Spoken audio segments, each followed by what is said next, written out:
Oke, berdoa dulu ya. Let's pray first ya. May Allah give us our knowledge for us. Doa mulai. Terima kasih.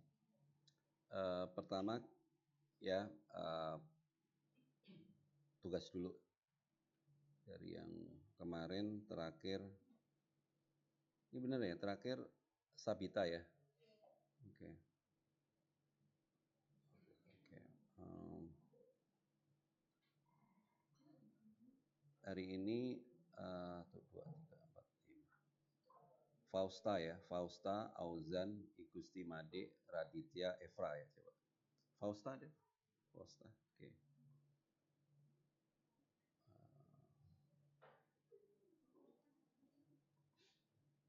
Fausta. Oke. Oke, silakan Fausta.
Oke.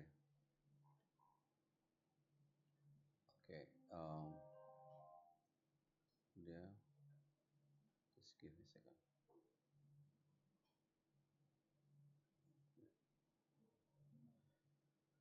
Auzan ya. Auzan. Oke. Auzan.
Kemudian untuk dimensi value stream and process, ini perannya adalah untuk langkah-langkah atau alur kerja yang diikuti untuk menghasilkan layanan. Nah, bagaimana keterkaitannya dengan information technology? Itu proses yang ada itu perlu didukung oleh teknologi agar bisa berjalan dengan efisien. Kemudian untuk organization and people, proses itu juga dijalankan oleh orang-orang yang ada di dalam organisasi. Dan kadang-kadang proses ini melibatkan iklan, itu partner and supplier yang membantu menyelesaikan tugas tertentu atau menyediakan sumber. Kemudian dimensi selanjutnya partner and supplier, di mana perannya adalah sebagai pihak luar yang bekerja sama dengan organisasi untuk menyediakan layanan atau produk tambahan yang tidak dimiliki oleh organisasi sendiri. Nah, dengan information dan teknologi, keterkaitannya mitra ini menyediakan teknologi atau sumber daya lain yang digunakan oleh organisasi. Dengan value stream and process, partner and supplier ini mereka harus mengikuti proses yang telah dilakukan oleh organisasi. Kemudian untuk organization and people, kerjasama yang baik antara orang-orang dalam organisasi dan mitra sangat penting agar layanan ini berjalan dengan lancar.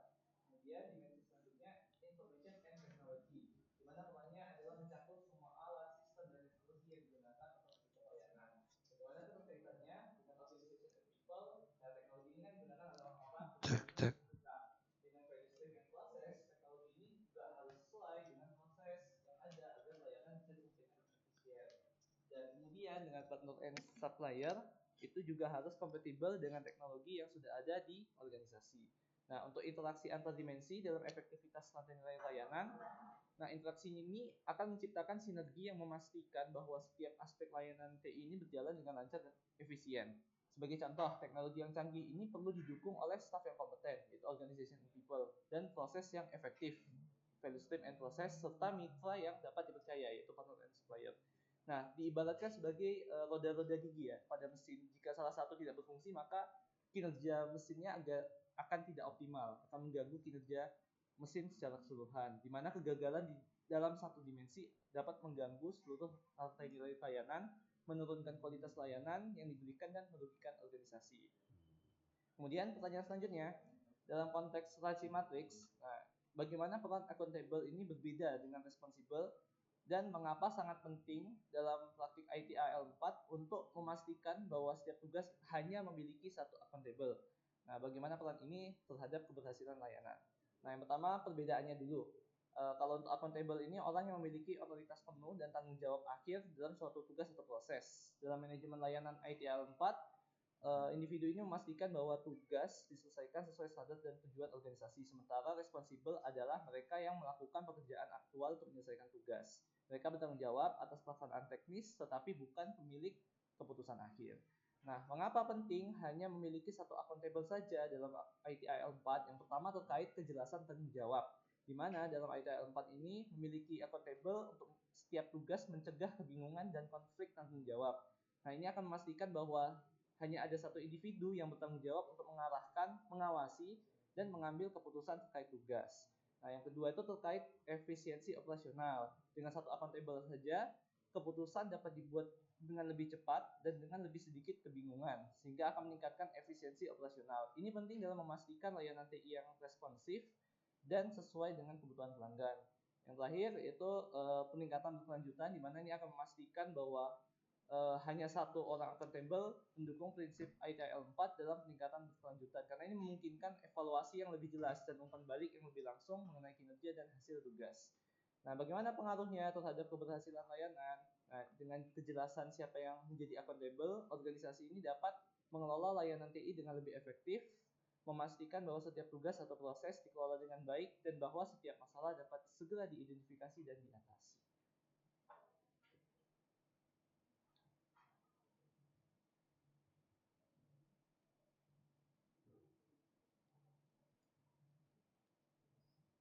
Oke.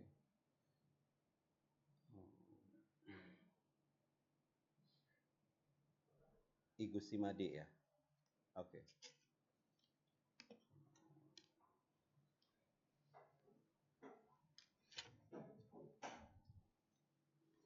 Ya, silakan. Ya, pertanyaan pertama, bagaimana penerapan dimensi information and technology dalam ITIL 4 untuk menunjang dimensi value stream and process di era teknologi yang sedang berkembang seperti otomasi dan kecerdasan buatan, dan apa peran dari people yang menerapkan dimensi tersebut? Jawabannya adalah teknologi berkembang seperti kecerdasan buatan dapat digunakan untuk menganalisis data besar yang dihasilkan dari berbagai proses dalam value stream. Kecerdasan buatan memiliki kelebihan dalam mengidentifikasi pola dan tren hingga dapat melakukan prediksi menggunakan data yang lampau. Hal ini dapat diterapkan untuk mengoptimalkan proses dan sebagai penunjang pengambil keputusan untuk meningkatkan efisiensi. Selain kecerdasan buatan, otomasi dapat digunakan untuk menangani tugas-tugas yang bersifat repetitif seperti pemantauan jaringan atau manajemen konfigurasi. Penerapan otomasi ini dapat memastikan konsistensi dalam kualitas pelayanan dan juga pemanfaatan sumber daya yang lebih efisien. Untuk pertanyaan selanjutnya, bagaimana faktor-faktor dalam analisis PESTEL, khususnya faktor teknologi dan legal, berdampak pada manajemen layanan suatu organisasi, dan bagaimana organisasi dapat menyesuaikan strategi manajemen layanannya untuk mengatasi tantangan yang muncul dari faktor-faktor tersebut. Jawabannya, PESTEL merupakan sebuah framework yang digunakan untuk menganalisis faktor eksternal yang dapat mempengaruhi bagaimana sebuah organisasi bekerja, maupun menghambat pergerakan organisasi tersebut. PESTEL merupakan singkatan dari Political, Economy, Social, Technological, Legal, and Environmental. Faktor teknologi, banyaknya teknologi berkembang seperti cloud computing, kecerdasan buatan, dan otomasi dapat mengubah cara layanan IT pada sebuah organisasi dengan menawarkan potensi peningkatan fleksibilitas dan skalabilitas. Tetapi potensi yang ditawarkan ini dapat menimbulkan tantangan dalam integrasi sistem dan keamanan data. Solusi dari dampak yang ditimbulkan adalah sebuah organisasi dapat mengadopsi pendekatan DevOps atau ATSM yang lebih tangkas dan didampingi peningkatan keamanan dan memberikan pelatihan tenaga kerja yang diperlukan untuk mendukung transisi ke teknologi baru. Yang kedua, faktor legal. Adanya perubahan terhadap regulasi seperti GDPR, General Data Protection Regulation, dapat mempengaruhi bagaimana cara organisasi mengelola dan menyimpan informasi pelanggan.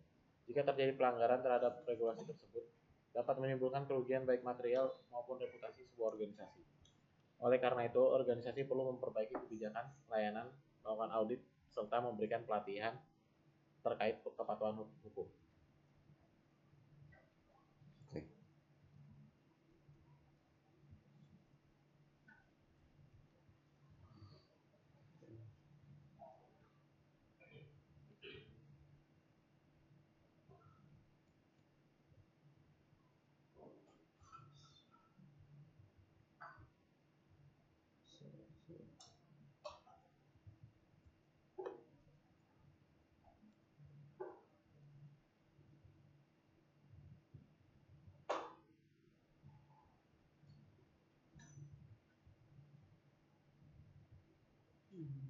Oke, berikutnya ya.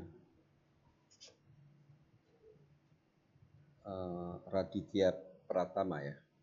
Oke.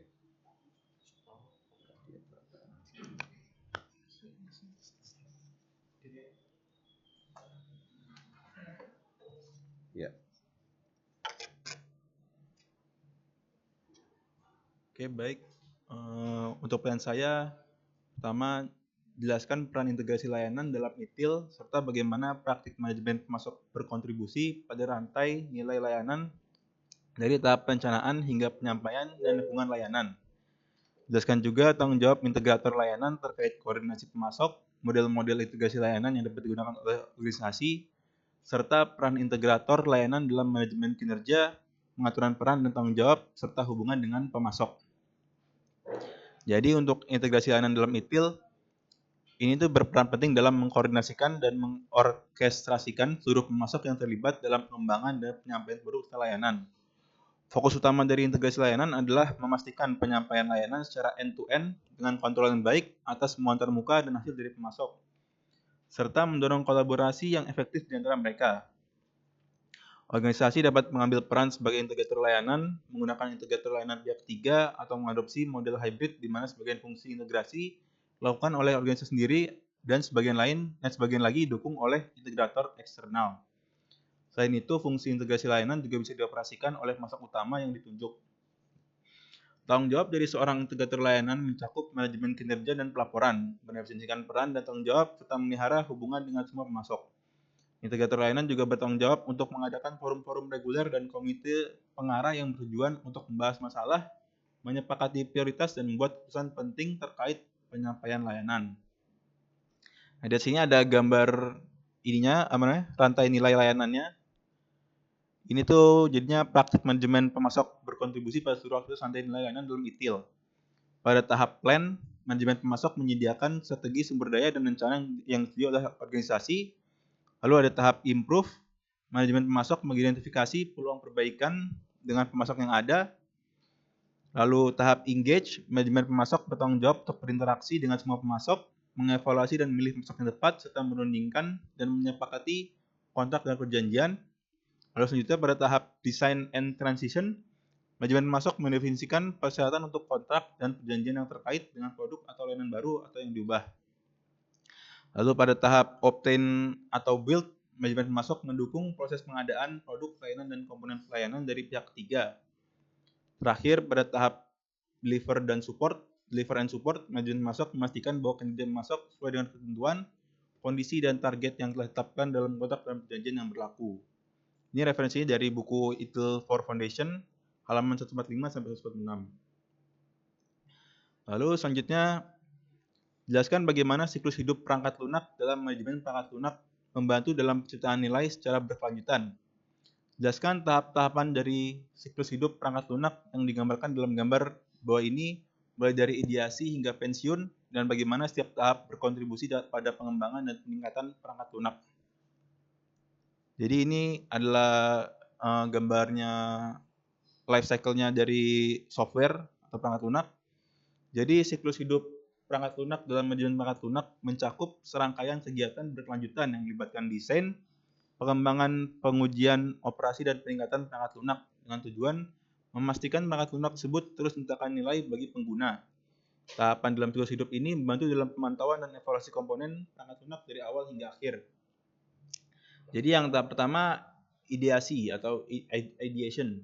Pada tahap ini ide-ide untuk perangkat lunak baru, ide-ide untuk perangkat lunak baru atau peningkatan perangkat lunak yang ada dihasilkan.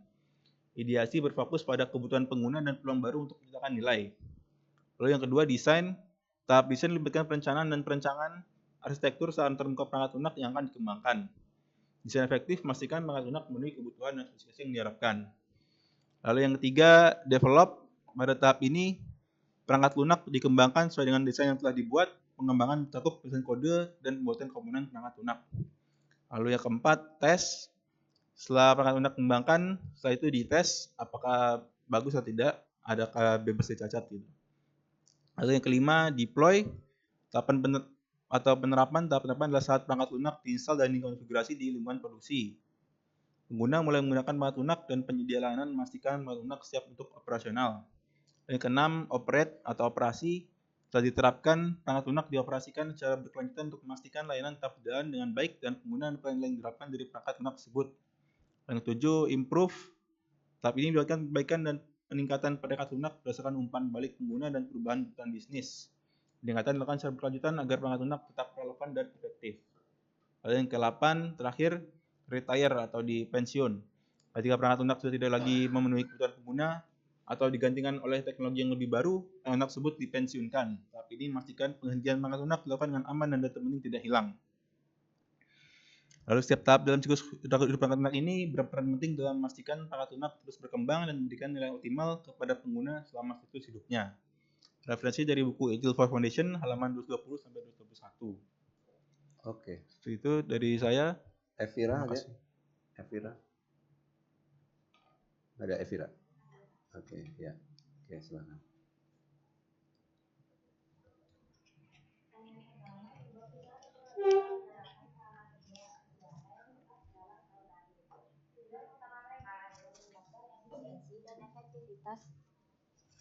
dan efektivitas layanan IT. Namun perusahaan tersebut masih menghadapi masalah dalam mengelola proses layanan dan tujuan bisnis mereka.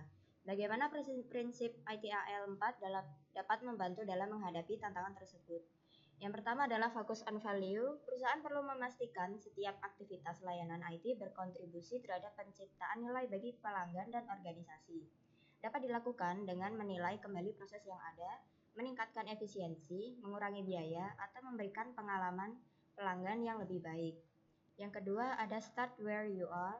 Mengevaluasi proses dan sistem yang sudah ada untuk memahami apa yang efektif dan dapat diperbaiki. Misal jika perusahaan sudah memiliki sistem manajemen insiden yang sudah baik, mereka dapat mempercepat waktu respon tanpa perlu mengganti seluruh sistem. Selanjutnya ada collaborate and promote visibility, memfasilitasi kolaborasi antar departemen untuk memastikan bahwa tim teknis dan non-teknis bekerja sama dalam mencapai tujuan layanan. Memperjelas peran, tanggung jawab setiap tim, serta memastikan transparansi dalam pelaporan. Dengan ini, perusahaan dapat mengatasi hambatan yang mungkin terjadi akibat kurangnya informasi yang jelas antar tim atau departemen. Selanjutnya adalah progress iteratively with feedback. Dimulai dengan melakukan perubahan kecil dan terukur, lalu mengevaluasi dampaknya sebelum melanjutkan ke tahap berikutnya. Misalnya, perusahaan bisa memulai dengan mengoptimalkan satu bagian dari layanan seperti manajemen perubahan, kemudian berdasarkan hasil evaluasi dapat dilanjutkan ke bagian lain seperti pengelolaan risiko. Selanjutnya, think and work holistically. Perusahaan perlu melihat layanan IT sebagai bagian dari keseluruhan ekosistem bisnis, mempertimbangkan dampak pada aspek lain seperti SDM, teknologi, dan proses lain yang terkait. Lalu ketika memperkenalkan otomatisasi baru, perusahaan perlu memastikan bahwa ini tidak mengganggu alur kerja. Lalu ada keep it simple and practical. Menghindari proses rumit karena dapat menyebabkan kebingungan, memperlambat kinerja, dan menghambat pencapaian tujuan bisnis. Maka perusahaan harus mengurangi proses yang ada dan memastikan bahwa setiap langkah yang dilakukan berfokus pada penciptaan nilai. Yang terakhir ada optimize and automate. Mengoptimalkan sumber daya dan mengotomatisasi proses yang berulang untuk meningkatkan efisiensi. Seperti penanganan insiden yang sering terjadi, perusahaan dapat menghemat waktu dan biaya serta memungkinkan tim IT untuk fokus pada tugas yang lebih kompleks dan bernilai tinggi. Pertanyaan kedua, manakah studi kasus yang paling relevan dengan komponen-komponen dari service value chain dalam ITAL 4 dan jelaskan mengapa memilih studi kasus tersebut dan berikan solusi berdasarkan komponen tersebut. Studi kasus A, ada perusahaan sedang menghadapi masalah yang dalam merancang dan menerapkan sistem enterprise research planning baru namun tidak dapat diintegrasikan dengan lancar, sehingga proyek sering mengalami penundaan karena kurangnya koordinasi antar tim, desain, pengembangan, dan operasional. Studi kasus B, sebuah lembaga pendidikan menghadapi tantangan dalam mengelola layanan IT yang disediakan untuk staf dan mahasiswa. Layanan seringkali tidak memenuhi harapan pengguna karena kurangnya transparansi dalam proses. Studi kasus C, sebuah perusahaan e-commerce mengalami peningkatan jumlah keluhan terkait pengiriman yang terlambat. Proses pengelola pengiriman tidak terkoordinasi dengan baik antar tim pemrosesan pesanan, logistik, dan dukungan pelanggan, menyebabkan keterlambatan dan ketidakpuasan pelanggan. Jawabannya adalah studi kasus yang paling relevan dengan service value chain adalah studi kasus C, dengan melibatkan masalah yang terkait langsung dengan bagaimana komponen SVC dikelola dan diintegrasikan untuk meningkatkan hasil layanan, lalu koordinasi dan integrasi antara berbagai tim dalam proses layanan, yang merupakan aspek kunci dari service value chain. Solusinya yaitu yang pertama ada plan. Perusahaan perlu membuat rencana seperti merencanakan proses terstruktur untuk koordinasi tim pemrosesan pesanan, logistik, dan customer service agar dapat mengantisipasi potensi masalah. Selanjutnya ada engage. Meningkatkan komunikasi dan keterlibatan antara semua tim pemrosesan pesanan, logistik, dan customer service dengan melibatkan semua pemangku kepentingan perusahaan dapat meningkatkan visibilitas dan responsivitas terhadap masalah yang mempengaruhi pengiriman. Selanjutnya ada design and transition. Merancang sistem penghubung antar tim pemrosesan pesanan dengan logistik sehingga mereka bisa menerapkan sistem manajemen yang memungkinkan pelacakan status pesanan secara real time dan pembaruan otomatis kepada pelanggan tentang estimasi waktu pengiriman. Lalu ada obtain and build, memperoleh atau membangun sistem baru yang lebih efektif dalam mendukung pelacakan pengiriman. Sistem harus dirancang untuk memenuhi kebutuhan bisnis saat ini dan di masa mendatang. Lalu ada deliver and support. tim customer support perlu menguasai informasi yang tepat untuk menangani keluhan dan memberikan solusi cepat, seperti pelacakan pengiriman dan memberikan notifikasi kepada pelanggan jika terjadi penundaan. Yang terakhir ada improve. Secara rutin, perusahaan perlu menilai kinerja pengiriman dan mengumpulkan umpan balik dari pelanggan. Dengan menggunakan data tersebut, perusahaan dapat melakukan penyesuaian dan peningkatan koordinasi antar tim. Oke, terima kasih.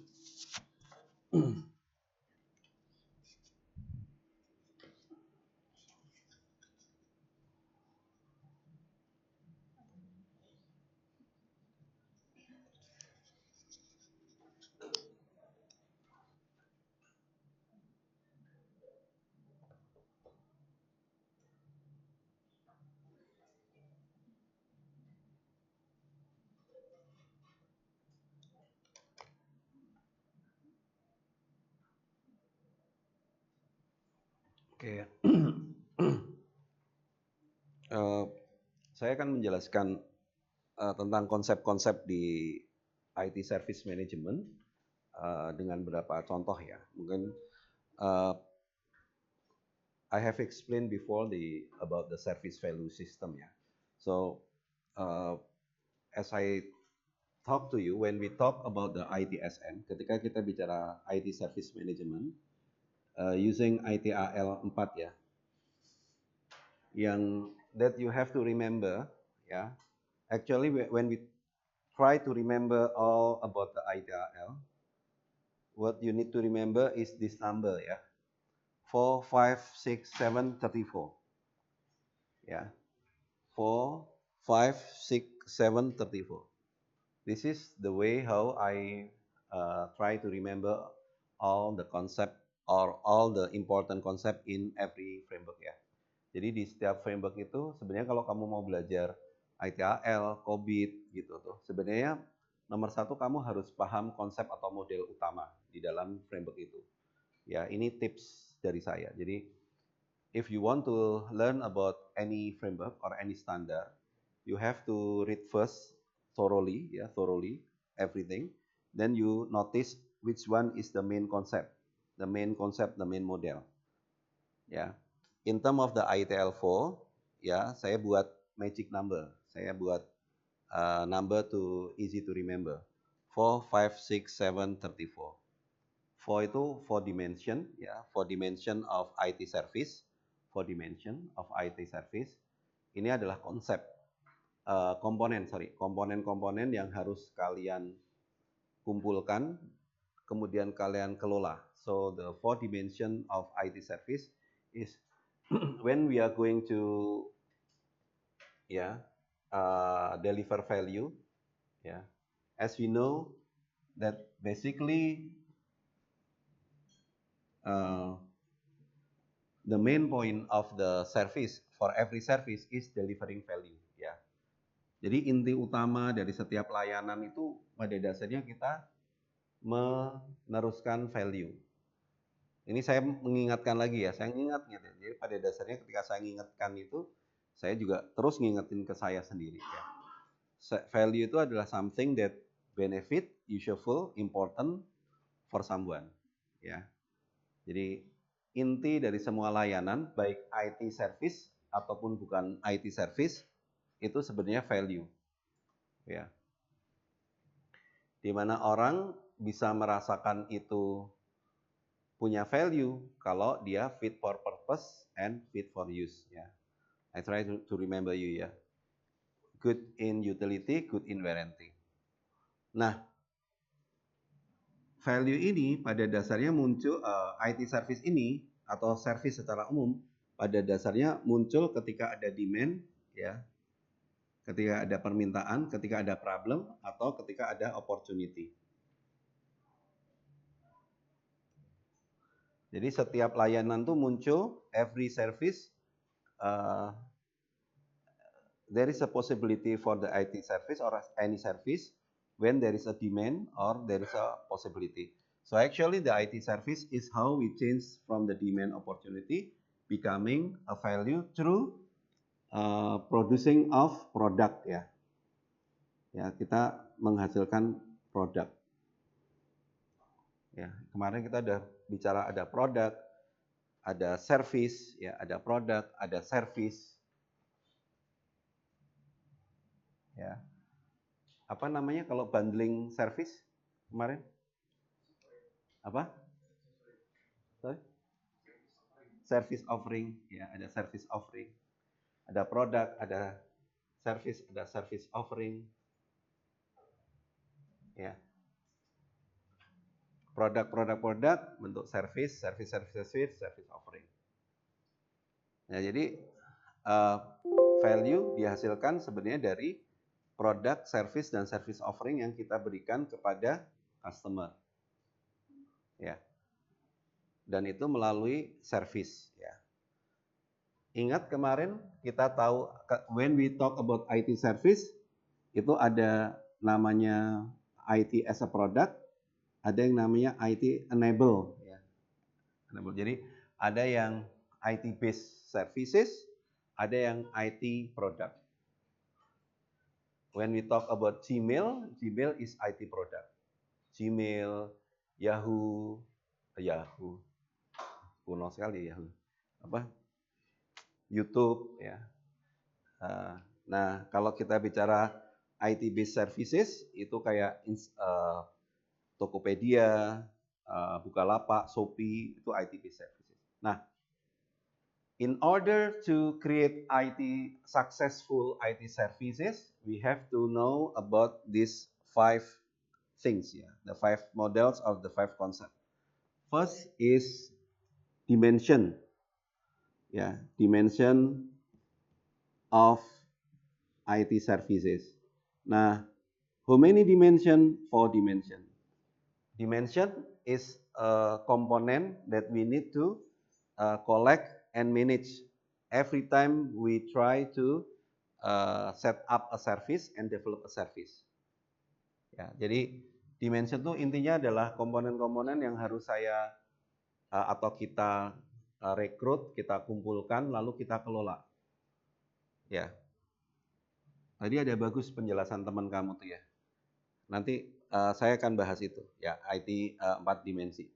And number 2 is 4, 5 ya. 5 adalah 5 komponen dari SVS. Ya, komponen dari SVS. Ini SVS. SVS itu Service Value System. Service Value System is a main model, a general model of what component and how the interaction between the component in order to transfer from the demand and opportunity becoming value. Jadi SVS itu sebenarnya model paling umum, model paling gede, model paling kita ngelihat gimana sih untuk komponen-komponen apa yang terlibat di dalam sistem besar IT service sehingga bisa mengubah peluang dan permintaan itu menjadi value. Lalu di dalam SVS, di dalam insight in SVS, the main component of SVS is called SVG. And inside the SVG, there is 6 group of activity. Ya. Jadi 6 group of activity in the SVG, service value chain. Service value chain is a group of activity that the same changing from the demand opportunity becoming value because the SVG is the main component of SVS. And finally, when we do all the activity in SVG, we need to do with principle. We have to keep on our mind to do it with principle. So we know 4, 5, 6, 7 principle or guiding principle.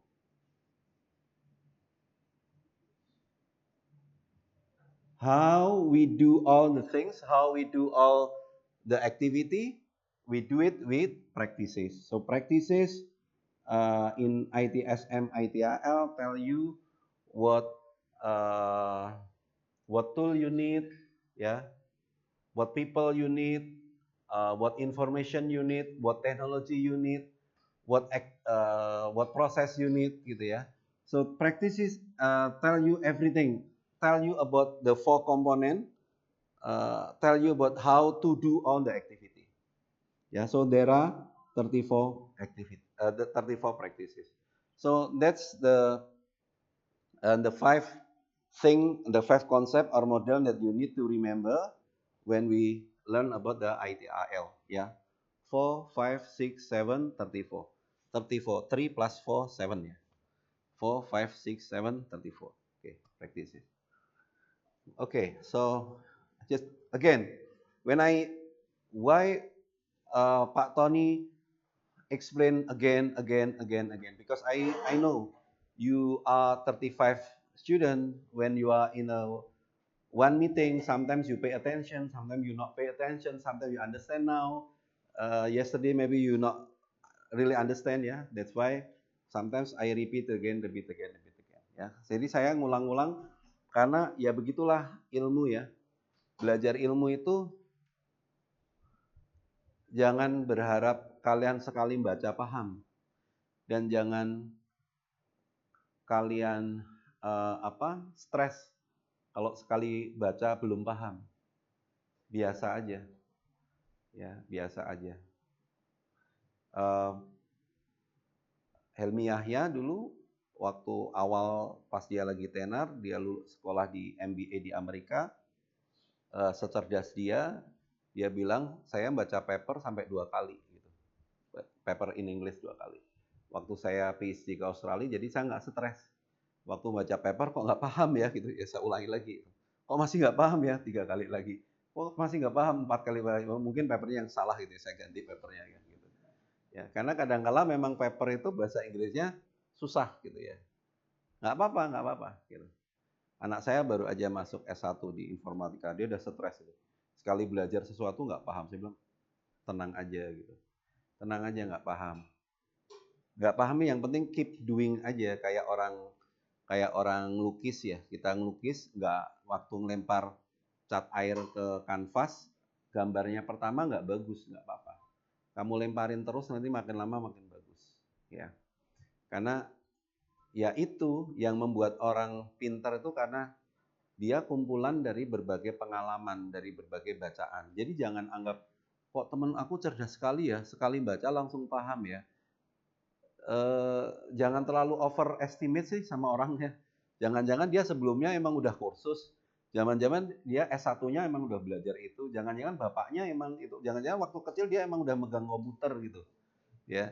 Jadi nggak usah overestimate ke orang ya. Salah. Oh, ya udah dia beruntung gitu aja. Sekarang tugas kamu karena kalau pengen nyaingi dia, karena dia semenjak kecil udah dimegang komputer, ya kamu harus megang komputer terus gitu ya. Gitu aja, very simple. Ya, itu aja. Jadi nanti insya Allah kalau terus pasti akan nambah. Nah, as I told you before, that actually the SVS is this model. This model is called Service Value System. Model ini, if you see from this model, actually this is model from above ya. This is helicopter view model. So you see this model from up ya, dari atas. Kamu ngelihatnya itu dari atas. Ini waktu awal saya juga nggak paham. Ini gambar model apa sih, dari samping kayak kue gitu, kue nggak jelas gitu ya. Ternyata memang when I learn the SVS or the ITIL, look, the IT service management is a knowledge, a very high level knowledge ya. It's about it's normative ya, normative. So sometimes maybe you don't understand the concept ya. But if you do some practices for example, you join with a company who provide services, what we learn in this subject, you can connect to the experience ya. Jadi kalau kamu itu punya pengalaman, udah kerja mungkin di startup, di perusahaan yang nyediain layanan, yang saya terangin, saya omongin itu nyambung. Oh iya, saya sama kok. Saya juga ngajar, saya coba ngoneksiin ya. Bener nggak sih ini tuh ngomong bahasanya omong kosong, bullshit gitu, atau ini tuh sebenarnya beneran kepake nggak sih gitu. Dan ternyata oke, saya paham. Oh iya, bener juga ya gitu. Karena memang metode ini dikembangin dari pengalaman banyak sekali perusahaan besar di bidang IT. Nah, service value system actually is the main model. This is the top model of IT service manager. Jadi di sini dia bilang ada 5 komponen yang harus kita pahami ya, yang harus kita pahami. So in here it said to you that there are 5 components that you need to understand.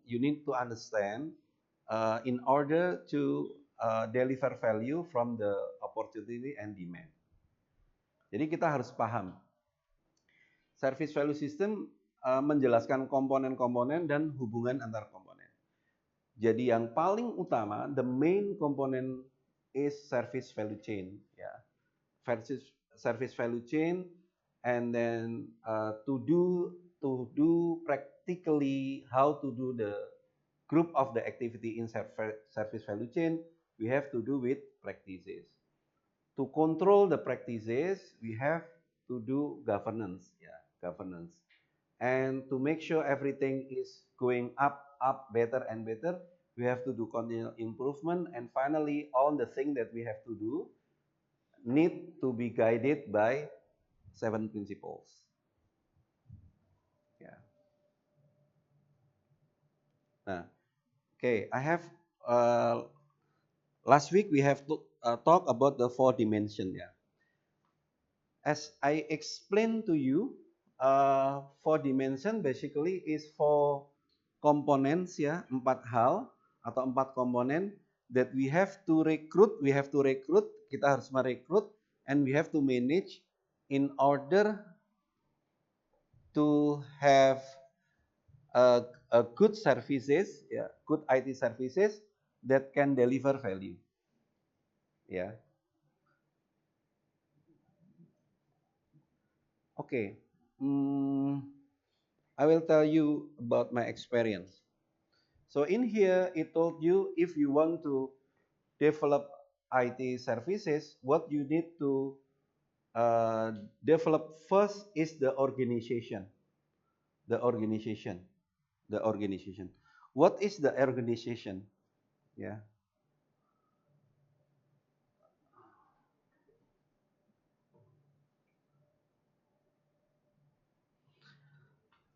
When I'm going to set up a IT service, okay, I will tell you a story.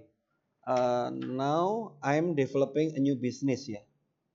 Saya sekarang lagi ngembangin satu produk baru. Ya, mungkin MR Plus.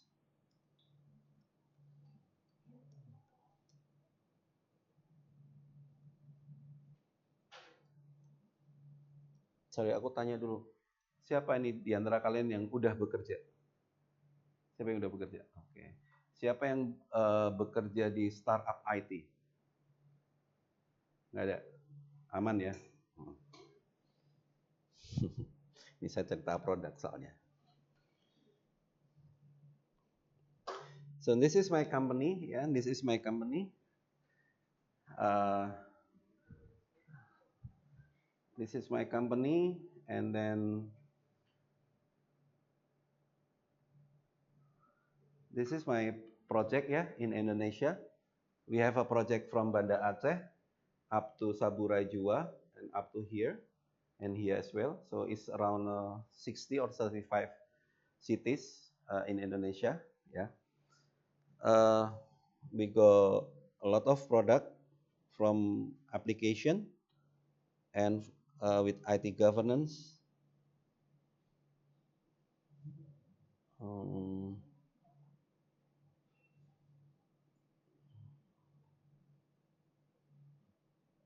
Ya, ini this is our product ya. This is our product from the application and services ya. Okay. Now, currently we are going to develop a new product. Jadi saya mau menerangkan tentang service value system from my experience ya. Seperti saya bilang, setiap IT service itu bisa muncul dari adanya demand, problem, atau peluang. Ada permintaan, ada peluang. My new product is called MR Plus. MR Plus is uh, Medical Record Plus. Ya, jadi ini perusahaan software as a service untuk medical record. How come this idea come up? This idea come up because there is a demand opportunity. Yeah. Sorry, Musa, you are from Gambia, right? Yeah. So maybe it can give some inspiration for you. When there is a new regulation, or Jack Ma said, if you want to find opportunity, you have to talk to people who has problem. Yeah, you have to go to place that has problem. There will be opportunity. Jadi kalau kamu mau cari peluang bisnis, datanglah ke tempat yang bermasalah. Ya, jangan ke tempat orang yang udah seneng, jangan. Itu dia nggak punya masalah. Jadi kalau kamu mau, if you want to find opportunity, you have to go to a problem place or a problem people who suffering problem. There will be opportunity. Ya. Semakin gede problemnya, semakin gede opportunity-nya. Ya. The bigger the problem, the bigger opportunity. So when in Indonesia there is a regulation that every medical unit has to set up a digital medical record, it means what? It means there is a huge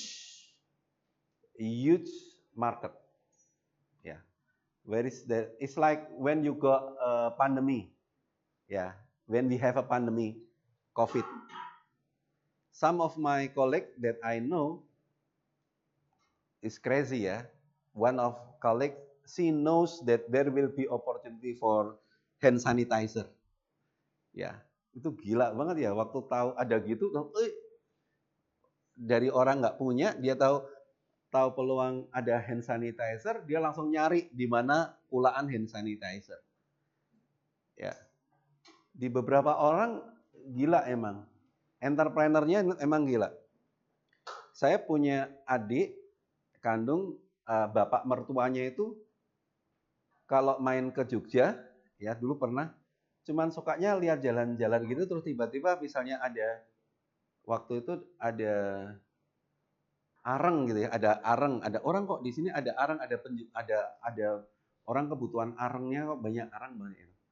Dia selama di Jogja akhirnya apa? Searching cari di mana pemproduksi areng yang paling banyak, siapa pembelinya, dia cari jalan-jalan gitu. Finally dia pulang, bertahun-tahun dia jadi pengusaha areng. Gitu. Jadi saya mikir, gila banget ya. Memang orang itu dapat rezeki karena ngelihat peluang lalu dia kejar. Sementara kamu cuma ngeliatin, wah ini peluang nih, gitu. Tapi nggak ngapa-ngapain gitu. Cuman bilang peluang tapi nggak ngapa-ngapain. Itu yang bapak mertua adik saya itu udah sepuh, udah tua. Dia cari itu di mana bakul arengnya, cari sampai ke yang bakulnya areng dia cari gitu. Sampai kemudian dia bisa pulaan dari sana, dia bawa ke Rembang. Dia jual di sana. Sampai dia untung banyak. Oh, gitu ya. Sama seperti kasus waktu pandemi Covid ya. Kita udah tahu ya, kita sebenarnya udah tahu waktu awal itu bahwa bakalan ada ledakan ya, dari mulai masker sampai hand sanitizer. Bedanya kita yang kaya sama yang miskin ya cuma diem aja gitu. Aduh gitu. Yang kaya dia langsung gerak ya. Ada teman saya begitu tahu hand sanitizer dia cari di Gresik, dia cari di mana pabriknya. Dia tanya harus kulaan berapa minimal. Oh, boleh Pak, Bu, beli langsung di pabrik, cuman syaratnya harus beli 3 truk minimal. Berarti dia cari dulu siapa yang mau beli truk, siapa yang mau beli ini hand sanitizer kan banyak dulu, dia banyakin dulu order. Dia bisa nyewa truk di mana. Udah begitu dia dapat, Pak beli sanitizernya berapa? Biasanya saya kasih harga lebih murah. Prinsipnya prinsip China ya. Sorry kalau dia di antara China, saya pengagum China sih. China itu prinsipnya sederhana banget. Kalau kamu pengen murah, ya kulaannya yang banyak. Udah itu aja. Kalau kamu pengen murah, kulaan banyak. Ya. Kalau kamu kulaan banyak pasti murah gitu. Kalau kamu pengen ngancurin bisnis orang lain, kasih aja harga lebih murah, hancur tuh. Makanya kalau yang bisnis nggak saya sukai dari China atau beberapa orang yang ini, dia mainin harga, bahkan dia rugi nggak apa-apa, yang penting musuhnya hancur aja dulu. Habis dia hancur, harganya dia naikin lagi. Ya. Nah, sorry, balik ke sini ya. Yang menarik, case yang saya coba pelajari adalah ketika ada peraturan baru, ketika ada when there is a new regulation, we talking about the what's that? With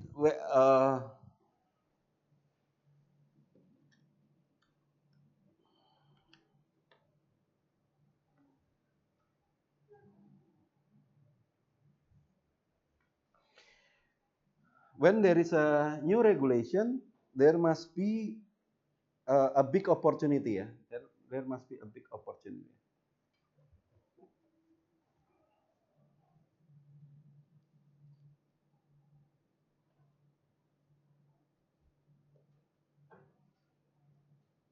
Wait.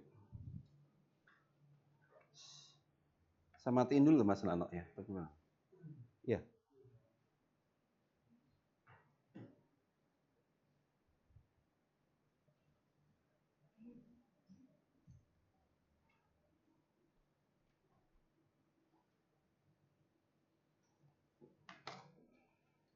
Oke.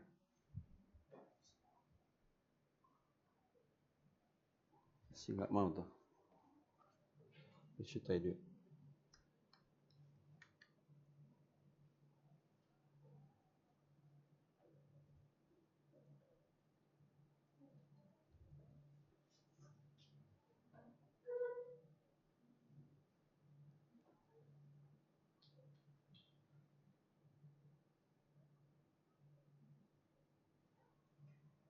Oke, beres. Dah. Dan. Yeah.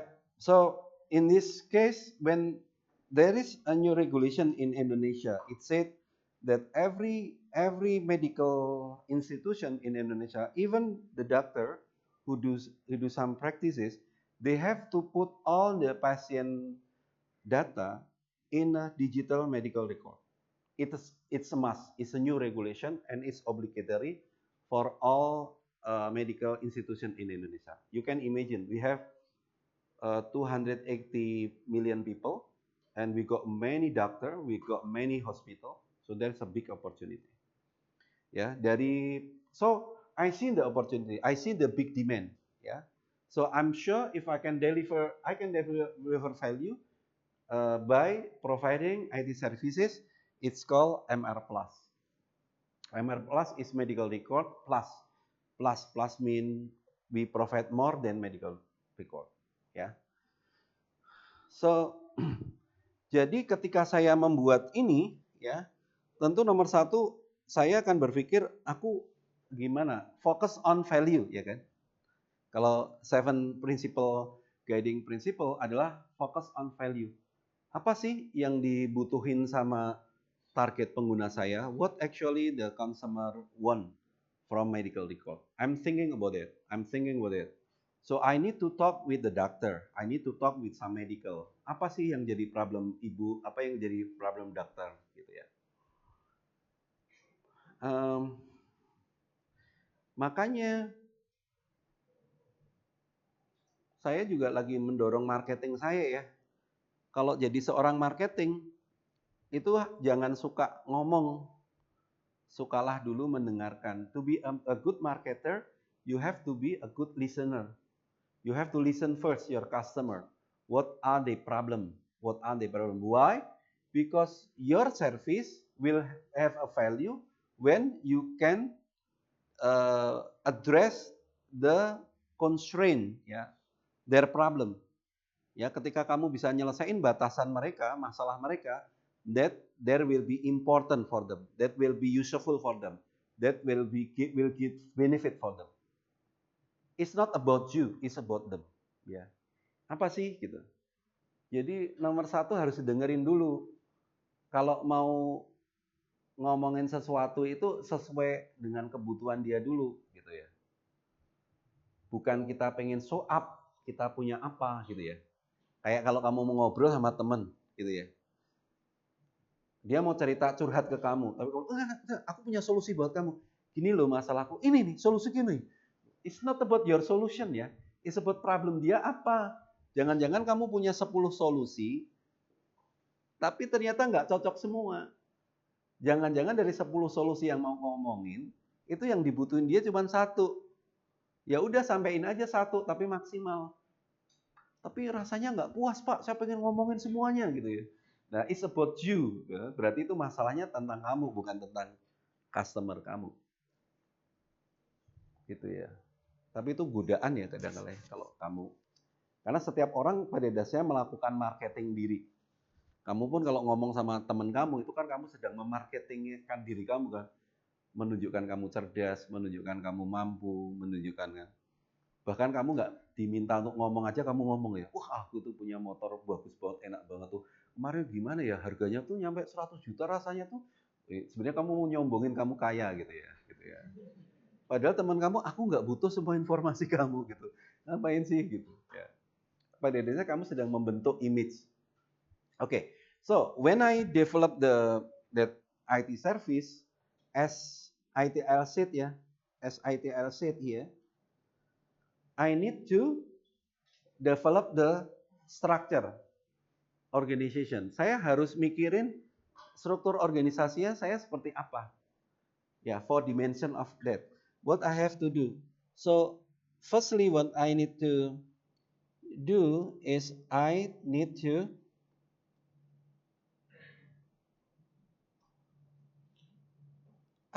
evaluate my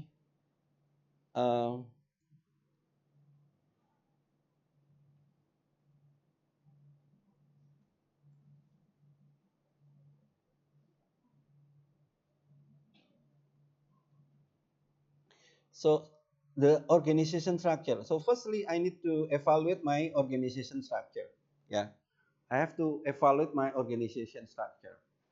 If I have a new product, so my question is that possible to in charge the new product to existing structural position in here? Yeah.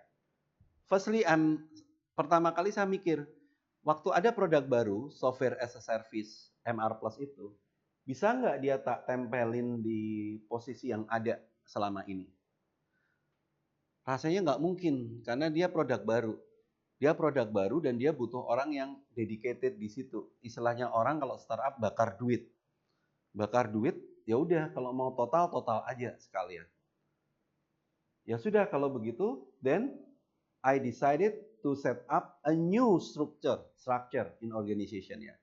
So I set up a new position. It's called SaaS product manager, and then SaaS analyst and SaaS programmer. Yeah, SaaS is from software as a service. Yeah. So yes, firstly, what I need, as it said in ITL, I need to set up a new structure. In a structure, I need to define the job and authority, the job responsibility and authority. Ya, jadi akhirnya saya bikin structure ini struktur baru, a new structure consists of manager and analyst and programmer. So every day they not doing others than SaaS. Memang jadi kecemburuan ya di ini, wah enak banget dia nggak ngapa-ngapain, istilahnya orang nggak ngapain karena cuma guyon-guyon bikin programming gitu aja tiap hari. Ya sementara yang programmer di sini dia pusing dengan proyek yang berganti-ganti. Ya. Tapi sama aja ya kalau nurutin manusia. Ya pertama ini iri gitu ya, ini kok enak sih cuman itu aja tiap hari gitu ya.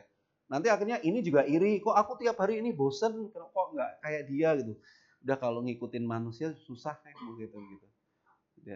Ya mau terus atau enggak gitu aja. Nah, so again back to this concept ya. Jadi saya neranginnya pakai contoh. Jadi pertama saya membuat structure organization, then I define tupoksi, tugas pokok dan fungsi. I define the authority, the task, ya. And then finally, I recruit people, the right people with the right competencies.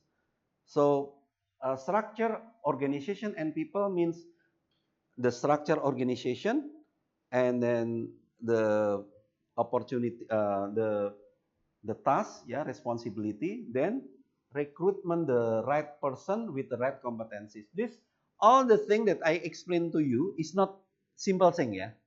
Kalau saya terangin kamu tuh kayaknya gampang banget, enggak gampang. Makanya saya bilang asik sebenarnya kalau jadi dosen praktisi gitu. Karena kalau saya ngomong, saya tuh bisa tahu rasanya itu nggak mudah. Ya, kalau dosen nggak praktisi, itu kalau ngomong enak banget. Jadi Anda harus nggak tahu dia itu satu ini aja susahnya bukan main ya. Bikin ini aja susahnya bukan main. Milih orang ini aja susahnya bukan main. Bikin orang bisa bertahan, aku bakar duit dia bertahan minimal 1 tahun aja, susahnya bukan main. Ya. But when I tell you about that, I tell you that this is not easy for every step in organization and people. So you have to pick people, right people, and competencies. Kenapa nggak mudah? Apalagi kamu bikin perusahaan dari awal, kecuali kamu punya duit gede ya. Kalau kamu nawarin duit mungkin standar gajinya 7 juta atau di atas 10 juta mungkin gampang ya. Nah kalau saya mulainya dari 4,5 5 juta lah, 5 juta. Nggak semua di antara alumni ITS 5 juta tuh uang kecil ya. Walaupun nggak punya kemampuan gitu. Ya, alumni ITS pokoknya aku harus digaji tinggi walaupun nggak punya kemampuan gitu. Iya benar. Saya kalau sama mahasiswa S1 saya tanya, siapa yang yakin punya kemampuan programming? Angkat tangan. Nggak ada yang ngacung. Nggak yakin programming? Satu pun nggak bisa. Ya oke. Siapa yang kalau nggak bisa programming, siapa yang bisa tata kelola IT atau manajemen kayak ATAL, COBIT, ISO, yang confident? Nggak ada juga, nggak ada. Ya, yang ngacung programming paling cuma 2. Oke, siapa yang mau kerja? Abis ini kan tinggal 1 tahun lagi ya, lulus mau kerja digaji 3 juta, siapa yang mau? Nggak ada. 4 juta, siapa yang mau? Nggak ada. 4,5 juta ada 2 orang. 5 juta ada 3 orang. 6 juta ada, 7 juta banyak gitu. Udah, jadi kalian minta gajinya berapa? 7 juta, 8 juta ya? Sing bayari gue sopo aku gitu. Kalau kamu nggak punya kemampuan apa-apa kok minta 8 juta. Kamu gimana? Makanya kalian gampang bunuh diri ya. Kenapa? Kalau orang mau minta digaji 8 juta, if you want to be paid, for example, 8 million, you have to make sure that you can make income for the company more than 8 million. Gitu. How come you ask for the highest salary if you cannot make income for the company? Ya? Jadi gimana kamu minta 8 juta kalau kamu nggak bisa nerangin, emang kamu minta 10 juta? Enggak Pak, saya mau minta di atas 10 juta. Very easy kok company itu. Kamu mau minta 20 juta tuh boleh. Sekarang pertanyaan company, kamu bisa datangin duit di atas 20 juta gimana caranya? Gitu loh, cuman itu aja sih. Gitu. Jadi hukumnya gampang ya. Nah makanya waktu ngangkat staff ini susah nih ya, karena pada minta duitnya gede, kompetensinya belum ada, dan jawabannya pasti saya siap latih Pak. Nah kalau cuma siap latih, banyak orang juga siap latih. Itu pun habis sudah dilatih, keluar dia. Aduh, benar. Saya ini hampir mau 7 orang mau keluar karena di hijack. Saya berapa kali di hijack sama perusahaan Jakarta. Udah saya latih, saya coaching, udah pinter. Di hijack dibayar 2 kali lipat, ya di Jakarta dibayar. Ya memang gaji saya cuma masih 4,5, 5 juta, 5,5 gitu. Di hijack Jakarta dibayar langsung, dia pindah dari 4,5 ke 9 juta. Masih muda. Ya dia mau. Tak ajarin itu ya gitu. Aduh ya Allah gitu ya. Nggak mudah ya, nggak mudah. Ada lagi programmer udah pintar dari mulai awal masih mahasiswa, oke diikutin, udah pintar sampai udah kamu mau ngapain? Gaji naikin terus, bonus banyak ya. Bonus itu tiap tahun dia dapat bonus mungkin sekitar 25 juta, 20 juta gitu deh. Pengen sekolah di informatika ITS, ya udah sekolah. Ya kamu sambil sekolah. Pak gimana gaji saya kok tetap sekolah? Kan harusnya gajinya dikurangi. Udah nggak apa-apa selama kerjaan kamu beres. Nggak apa-apa sambil sekolah ya. One day dia datang, Pak, saya ditawari kerjaan, saya udah nikah, saya butuh duit, saya tawari kerjaan. Gajinya 2 kali lipat, dan saya nggak harus ke Jakarta, saya bisa WFH. Terus gimana? Yuk? Ditawari gaji 2 kali lipat, bisa WFH, lupakan semua kebaikan yang pernah kamu lakukan ya. Kamu mau bilang apa ya? Udah hilang, makanya saya bilang nih staff ya, rekrut itu nggak gampang ngurusin orang tuh, gitu loh. Jadi kamu nggak gampang, dan kalau kamu mau bikin perusahaan, makanya kalau kamu kerja, enak banget ya kalau kamu kerja kan, udah resign aja deh. Kalau kamu yang punya perusahaan tuh stres tuh. Gitu. Udah susah-susah ngajarin, dari bodoh gitu ya, sampai dengan kamu pinter gitu. Terus kamu pindah gitu, ya Allah, gitu ya Allah. Ya udah, tapi finally nggak apa-apa. If you run a startup, you have to be ready ya. Saya selalu ingat, kalau kamu startup, kamu harus siap turun. Ya, jadi pemilik harus siap turun lagi gitu. Nggak apa-apa lah. Gitu. Nah, ini makanya saya bilang every here in item here is not easy thing ya. When we implement, ini hanya perusahaan kecil ya. Perusahaan saya belum gede lah. Perusahaan saya masih di kisaran berapa sih? Masih di antara 4 sampai 6 lah miliar ini ya. Jadi nggak gede. Terus pembangunan budaya. Nah, it's about culture is very important. Company culture is very important ya. Ini saya ngomong sampai, kalau saya ngomong tuh dari pengalaman ya. Kalau kamu mungkin, apa sih company culture? Company culture itu penting banget. Kamu bisa bayangin nggak? Kamu tuh yang puluhan tahun hidup dengan kebiasaan kamu, dari pendidikan kamu, dari keluarga kamu, tiba-tiba kamu ngumpul di satu tempat dan masing-masing bawa kebiasaan sendiri-sendiri. Ada yang kebiasaannya kalau makan, kalau kerja itu sambil makan Indomie gitu ya di tempat makan. Ada yang kalau kerja itu sambil dengerin musik keras gitu. Ada yang kebiasaan datang itu ngeritik orang terus gitu ya. Ada yang kebiasaannya itu kerja sambil cerita gitu. Ada yang kebiasaannya nggak seneng dengar suara keras gitu. Tiba-tiba semua orang, kalau di tempat saya jumlahnya 30 orang, ngumpul bareng di satu tempat. Apa yang terjadi? Pasti konflik kan. Ini dibayar untuk kerja tapi malah tengkar gitu kan. Kenapa terjadi? Karena when you join in a company, you have to deal with variety of experience, life experience. The company need to deal with variety of value from everyone. Because they come to your company with variety experience, with variety value, with variety belief.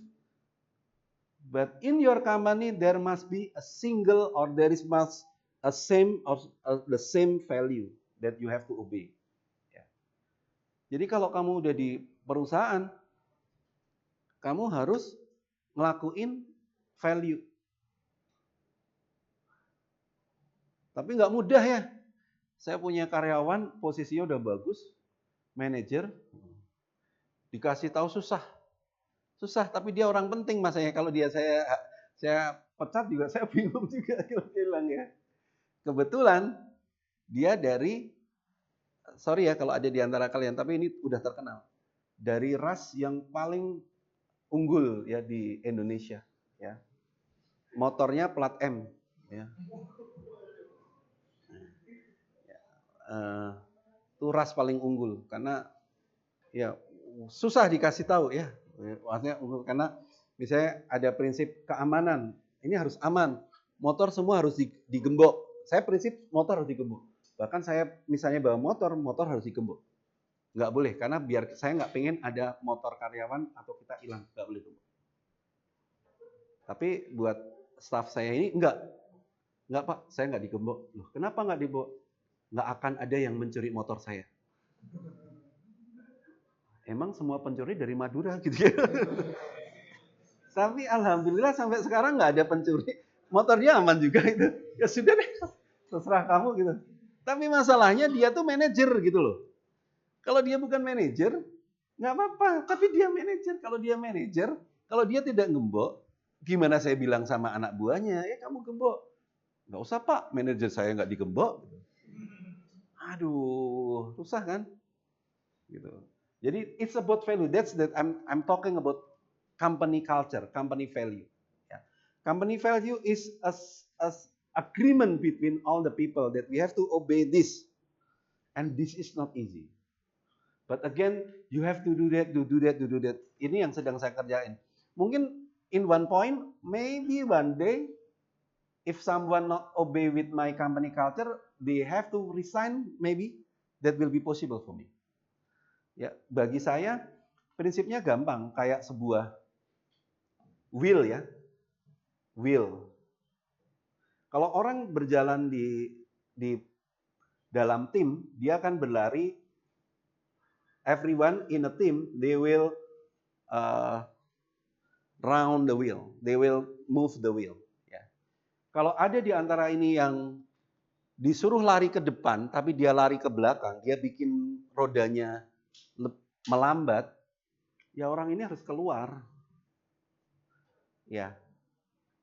Semuanya lari, dia tidur gitu ya. Masih mending itu, masih mending. Lari tapi dia tidur, masih mending. Yang paling parah kalau kita di kapal semuanya dayung, dia ngelubangi. Itu harus dikeluarin itu. Ya.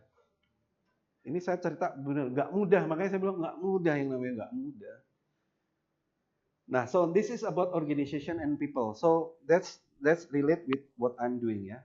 After that, the second the second component is information and technology. Yeah, information and technology.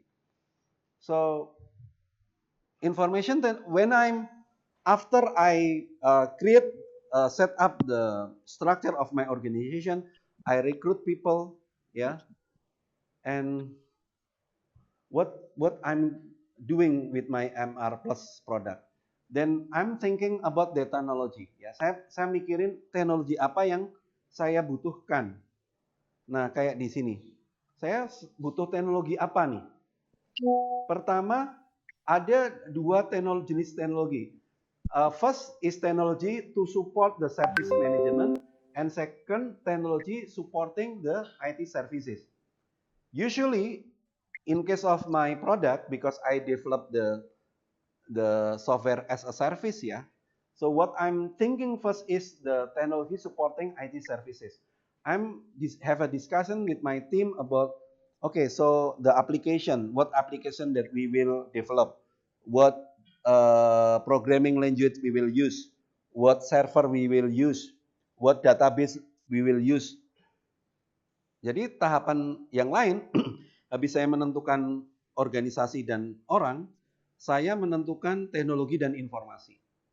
Ya, ini tadi cerita tentang MR Plus tadi ya, dari kisah nyata ya. Jadi saya nggak ngada-ngada, dari kisah nyata. Jadi habis saya dapatin orang, saya set up structure, maka saya mulai concern dengan saya mau pakai teknologi apa. Pasti fokusnya kepada produknya dulu. Oh, saya mau bikin software as a service. Saya mau pakai bahasa pemrograman apa. Itu challenging sekali ya. Mau pakai ERP yang udah jadi open source atau saya mau pakai from scratch dari PHP. Wah, itu sampai berbulan-bulan nggak selesai-selesai itu ya. Kenapa? Karena kalau ERP udah jadi, tinggal make. Tapi nggak bisa diapa-apain, ya udah kayak gitu. Tapi kalau PHP, kita harus mulai lagi memahami semua proses bisnis ya, kayak akuntansi, kayak apa, saya harus hire orang akuntansi. Tapi enaknya kalau PHP, kita bisa bikin dari scratch, bisa kemana-mana gitu. Nah, ini talking about this ya. So I decided we talk about database, we talk about programming, we talk about mobile application, cloud computing, and any technology related with the IT service. Then of course, to support the management, we also talk about the technology for service management. For example, we talk about gimana caranya absensi, how to do presensi, ya, presence, how to calculate the work performance, gitu ya. Gimana cara penggajian, gimana caranya saya bisa ngontrol. Ini kan kayak saya nih ngajar, saya kemarin habis juri di Satu Data Jawa Timur. Saya 3 hari di Bali, Kemenpan. Ini kan pusing kalau saya nggak bisa ngontrol. Ya. Nggak mudah loh. Setiap hari itu saya selalu bilang sama teman-teman, tiap hari 200, 300 kali 30, udah 300. Tiap hari saya keluar duit bisa 10 juta ya. Tiap hari untuk gaji itu bisa 10 juta. Tiap hari. Artinya, kalau tiap hari saya nggak tahu apa yang dikerjain karyawan saya, kan duit 10 juta hilang tuh. Mungkin bagi karyawan nggak penting ya. Makanya saya kalau datang, gila nonton YouTube video gitu ya. Gila mungkin bagi pekerja kalian, Pak having fun Pak, take a break Pak. Ya take a break 10 juta aku ngeluarin setiap hari ya. Gimana ya gitu loh. Itu biar kamu tahu perasaannya orang yang ngeluarin duit ya gitu. Kalau buat yang kerja kadang kita seneng-seneng makan gitu. Udah lewat jam 1 siang itu, aduh ya kita sholat dulu. Nah tadi jam 12 sampai jam 1 ngapain kamu nggak sholat gitu. Kan ngobrol-ngobrol, sholatnya jam 1:30 gitu. Habis itu udah 3:30 pulang. Ya Allah, dapat apa kan gitu. Sama itu yang terjadi. Jadi so I have to make sure that I can control, monitor what they are doing ya. Oke, saya berarti saya sekarang udah punya aplikasi, bikin aplikasi untuk monitoring. Jadi setiap hari mereka ngapain. Ya. Saya juga lagi mau nerapin WFH. Nggak apa-apa. Trennya sekarang ada orang-orang pintar tapi dia udah trennya tuh sekarang aneh. Saya nggak membenarkan tapi ini trennya. Pokoknya generasi kalian tuh generasi yang lebih muda ya. Sekarang pokoknya pengen kerja dari mana aja. Kalau saya dapat ini lagi ada project manager saya yang pintar sekali. Pintar dari awal udah pintar. Dia pengen resign karena nikah. Aku tanya, kamu mau ngapain habis nikah? Kamu kan pintar gitu. Tak tawarin, udah kamu masuk kantor 2 hari aja. Gitu. Enggak Pak, nggak boleh sama suami. Oh gitu, terus kamu mau ngapain? Saya mau jadi ibu rumah tangga. Oke gitu. Gimana ya? Gue bilang gitu. Gimana biar ilmu kamu nggak hilang ya gitu. Kan nanti anak itu kan 60-80% DNA-nya kan dari ibu ya kan gitu kan. Nanti kalau ibunya pintar kan anaknya pintar loh. Ini caranya orang biar dia termotivasi ya. Jadi ya udah kamu kerja aja di rumah nggak apa-apa. Saya sampai mikir ya udah kerja di rumah berarti kamu WFH. Nah cuman yang namanya WFH itu work from home or work from everywhere itu ya bekerja benar. Kalau jam kantor ya jam kantor gitu. Bukan jam kantor terus kamu tinggal belanja ke pasar ya itu namanya bukan WFH ya gitu. WFH itu ya gitu. Nah pertanyaannya kalau saya sekarang lagi mau bikin WFH itu gimana caranya saya make sure kamu di depan komputer lagi kerja. Nah itu yang saya pelajari dari perusahaan-perusahaan di Jakarta ya. Oh ternyata mereka pakai sistem yang memungkinkan kalau laptop kamu hidup langsung ya login ke sistem jadi tahu kamu ini. Jadi ada model Scrum ya, model Scrum method. Jadi in the morning there is a meeting ya, short meeting lalu nanti jam 3:30 ada meeting lagi. Udah jadi enggak? Jadi harus dikontrol. Emang nggak mudah jadi Scrum Master itu nggak mudah.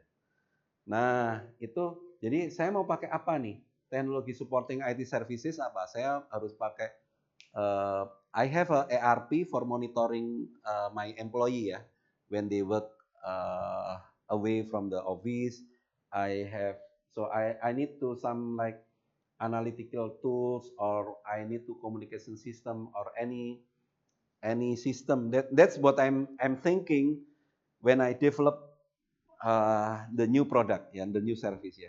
People, organization, then the technology. Nah, akhirnya mereka bikin aplikasi ya. Alhamdulillah udah bikin aplikasi. Then after that I'm thinking about the partner and supplier ya. The partner and supplier. The difference between partner and supplier is the supplier doesn't have any obligation to us in terms of the risk ya. The supplier they don't belong to risk that we have. But the partner we share risk with partner. Ya. Kalau sama partner itu kita share risk. Kalau sama supplier kita nggak share risk. Resikonya itu nggak dibagi. Kalau saya dulu punya warung yang bangkrut di Keputih, saya punya warung yang bangkrut. Itu waktu saya belanja ayam dari pasar, itu namanya supplier. Karena Saya harus bayar, nggak peduli saya bangkrut, laku nggak laku, saya harus bayar. That's supplier. But Gojek driver, Grab, GoFood, that's partner. That's partner, yeah. What's that? Yeah, share the risk. Oh, shareholder. No. Okay, share. If we talk about shareholder, ya in Indonesia we shareholder. Shareholder in a company is pemilik saham. So that's the owner of the company actually. The owner of the company. So it's higher than the partner. But if you talk that between if you talk about the director and the shareholder, when company bankrupt, the shareholder is also has the risk. Yeah, if we see that there is a share risk, we can say that there is a partner as well. To some degree ya, we can say that shareholder, pemegang saham sama direktur itu bisa juga disebut partner ya. Tapi what make it different with special of shareholder?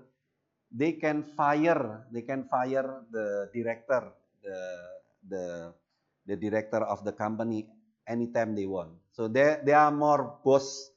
They are more have higher position than the partner. Actually, the partner is equal, should be equal. Yeah. So you can ask to your wife, yeah, are we partner or are we supplier? Yeah. So if every risk is belong to you, yeah. So actually she is a supplier of you, yeah. Jadi kamu bisa tanya cewekmu atau cowokmu, kita tuh gimana sih hubungan kita? Kita partner apa supplier sih? Kamu ngapain sih mas? Ini aku habis kuliah MOSI nih, gitu ya. Terangin mas, nah sambil belajar ya. Kalau yang namanya partner, kita berbagi resiko. Gitu. Kalau yang namanya supplier, kamu tuh nggak peduli apa yang terjadi. Ah ya itu, berarti cewek kamu bilang, itu kamu nggak pernah peduli pada apa yang terjadi ya. Berarti kamu supplier mas selama ini ya gitu ya. Itu nggak apa-apa, kamu marah sambil ngapalin istilah kan, nanti bisa dapat nilai A nggak apa-apa. Gitu ya. Jadi kalau supplier tuh nggak peduli apa yang terjadi, ya udah kamu gitu-gitu udah supplier. Ya, makanya kalau marah nanti yang cewek-cewek bilang itu dasar supplier gitu ya. Kalau ya. Kalau everything happen that we share the risk, aduh gimana nih aku nggak punya duit, belum dikirimin sama orang tua, udah deh nggak apa-apa, pakai duitku dulu, kita share dulu, nggak apa-apa gitu ya. Terus besok gimana? Ya besok dibayar gitu ya, nggak apa-apa kan masih gantian kalau aku nggak punya. Makanya kalau kamu makan, yang bayarin kamu terus berarti kamu supplier ya. Tapi kalau cewek kamu atau cowok kamu kadang kala dia, nah itu berarti partner gitu ya. Dan kalau mau cari istri atau suami, cari yang partner ya. Partner hidup, bukan supplier hidup. Oke, so partner itu adalah ketika seringkali teknologi tadi kita nggak punya sumber dayanya, nggak punya, maka kita butuh orang lain. Ya, entah sifatnya kita beli dari dia, berarti supplier, atau kita berbagi resiko ya, jadi kita tidak beli, sama-sama berbagi resiko, berbagi biaya dengan dia, itu namanya partner. Nah, lalu value stream and process. Value stream and process itu pada dasarnya adalah step by step. Kalau value stream itu adalah step by stepnya. Jadi tadi yang dijelasin teman kamu yang question answer tadi, menarik tentang 4 dimensi itu ya. Jadi ada istilah kalau kamu dengerin ya, itu istilahnya kayak gerigi ini ya, roda gerigi ya. 4 hal itu kayak sama-sama roda gerigi yang saling terkait ya. Menarik sih. Jadi dia kayak roda gerigi yang saling terkait.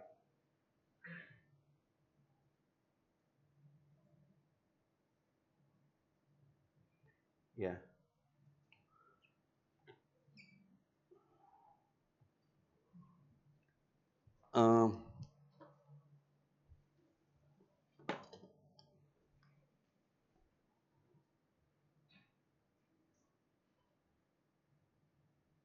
Ya.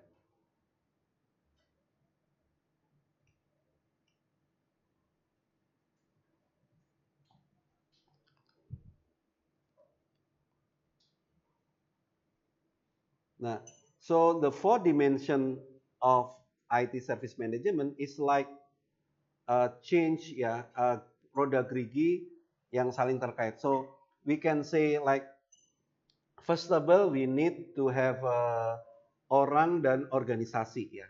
People, organization and people. Organization and people. Ya. As I said, when we are going to set up a new product or a new service, then we need organization and people. After we got the organization, we got the people, we need to define the activity that they need to do. Ya enggak? In order to produce a product, they have to do some activity.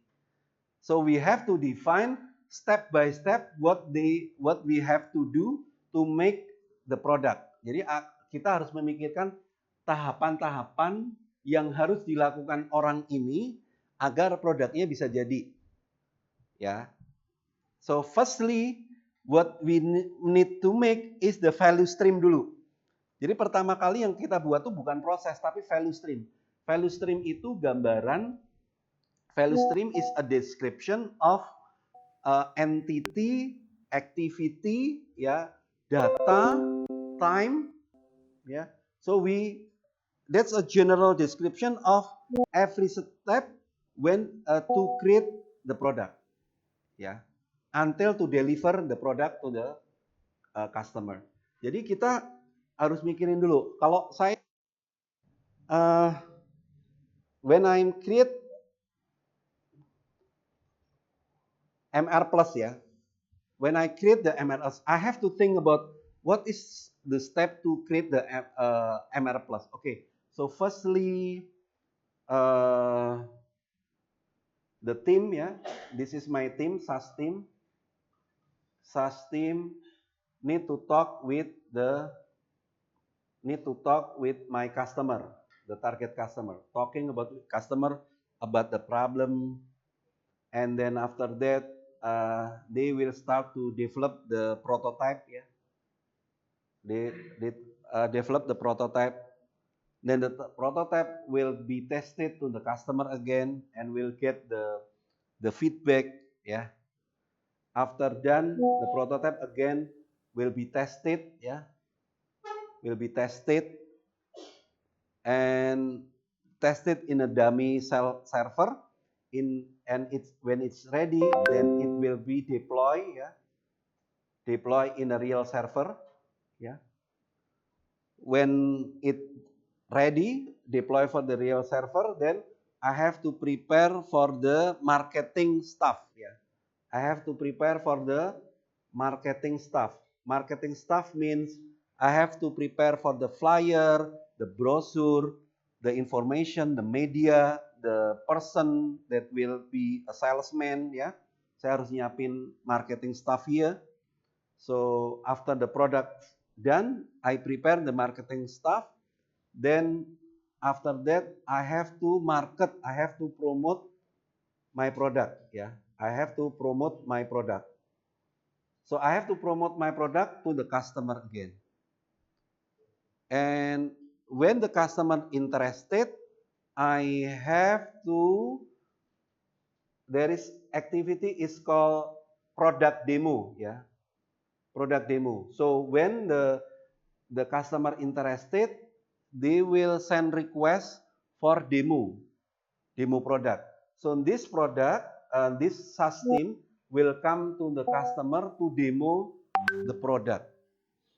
when they agree with the price and the feature, yeah, and then it will deal with the marketing, yeah. So it will deal marketing. So when deal the marketing, it means there is sign contract. So it will signing the contract and pay the fee, yeah, for yearly fee. So the fee is for yearly, but can be also for 6 month price, ya. Jadi ini berarti ini sign contract and pay the fee. And when it pay the fee, that I have to make sure that the system in here will deliver to system in the customer. So it means after sign the contract, so I send my team again to set up the system in client. Then after that, I will have people in my team to monitor the quality of the service all the time. So it's come up to delivery stage, yeah. So I make sure that all the services deliver good in utility and good in warranty. If something happen, for example, incident, so there must be respond in 24 hours, 7 days. Yeah. So when I'm talking about that story, actually I'm talking about value stream. Yeah. When I'm talking about step-by-step activity, who will do it, how many times, yeah, what time they need, how long they need, yeah, what data will go through this activity. It means when I'm writing this, it's called value stream. Yeah. In every step, in every square I write in here, actually we need to make it more detailed. For example, you say here, okay, for the demo product, how is the detail activity to demo the product? Yeah. For example, you are interested in the step demo product. Oh, to demo, this is the step. Firstly, client call the service desk, and then after that, manager manager ask team to come. Then service desk call client to make appointment. Then team come to office, ya. Then demo, gitu ya. Demo to the client, then finish. Ya, start, finish. So this one, yes, the series of activities, the systematical activities in here from input to output, it's called process. Yeah. So you can see the difference. The difference is the process consists of activity and explain you who did every activity, and maybe there will be information about the standard quality, like, oh, there must be 2 minutes, there must be 10 minutes, there must be 2 hours, ya.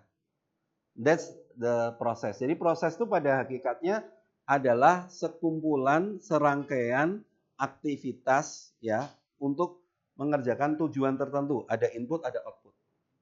Sedangkan value stream itu adalah gambaran besar. Gambaran besar di mana dalam value stream itu diterangin bukan cuma aktivitas. In a value stream, it not just explain you the activity, but it explain you the actor, the one who do that thing, the tool that you use, yeah, the time that you spend in every activity, the data that go through in every activity, ya. Itu value stream. Jadi value stream itu value stream is a bigger than process. Ya. inside the value stream there is a process. You can detail in any stage in a value stream as a process. If you create this process, usually you define the process as a standard document. It's called SOP. Ya, standard operating procedure is a standard of process. Aku pengen siapapun yang ngerjain sama, entah manajernya besok ganti nggak ganti. Kalau ada permintaan demo, harusnya yang standar aktivitas yang dilakukan sama. Standar waktunya juga sama. Maka saya bikin SOP. Ya. Itu yang saya selalu bilang ya. Saya tanya sama kamu, McDonald yang paling enak di Surabaya, McDonald mana? Mana? Oh ya? Enaknya kenapa?